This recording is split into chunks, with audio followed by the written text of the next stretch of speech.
अगर अपने सब चाहे बंशीधर चौधरी चैनल के ऑडियो वीडियो सबसे पहले यहाँ तक पहुँचे तो चैनल के सब्सक्राइब करके और घंटी के निशान जरूर दबाइयो। कमेंट लाइक शेयर करते रहिए।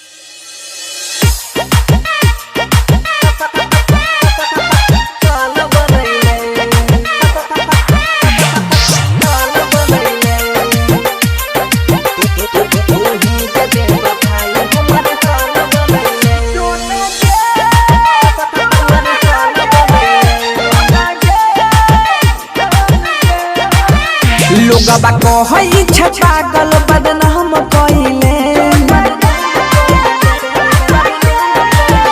लोगबा कहई छछागल बदनाम कइले लोगबा कहई छछागल बदनाम कइले तूही के बेवफाई हमर हाल बनैले तूही के बेवफाई हमर हाल बनैले जियई मरई के संग में कसम क्रिया खइले जियई मरई के संग में कसम क्रिया खइले तूही के बेवफाई हमर हाल बनैले तूही के बेवफाई हमर हाल बनैले।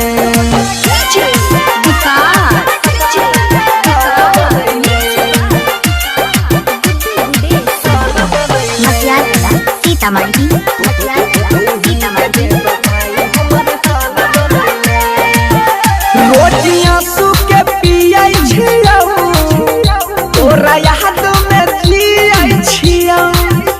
जान छोड़ के तू गेलही गे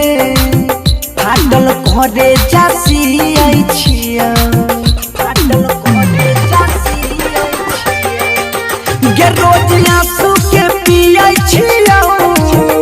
तोरा याद में जियाई छियौ जान छोड़ के तू गेलही गे फाटल घरे जासी आई छियौ हमारा दिलबा में तीर यार पार कइले हमारा दिलबा में तीर यार पार कइले तूही के बेवफाई हमर हाल बनैले तूही के बेवफाई हमर हाल बनैले।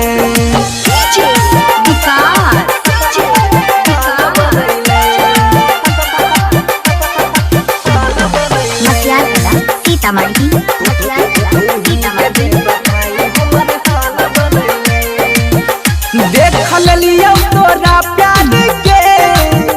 कितना हमरा से करही मन रही तोरा भगवान तोरा दोसरे पमरही तोरा दोसरे पमरही गे देख लियो तोरा प्यार के कितना हमरा से करही मन रही तोरा भगवान तोरा दोसरे पमरही बंसी धरिया जइया से दिल लगैले बंसी धरिया जइया से दिल लगैले तूही के बेवफाई हमर हाल बनैले तूही के बेवफाई हमर हाल बनैले।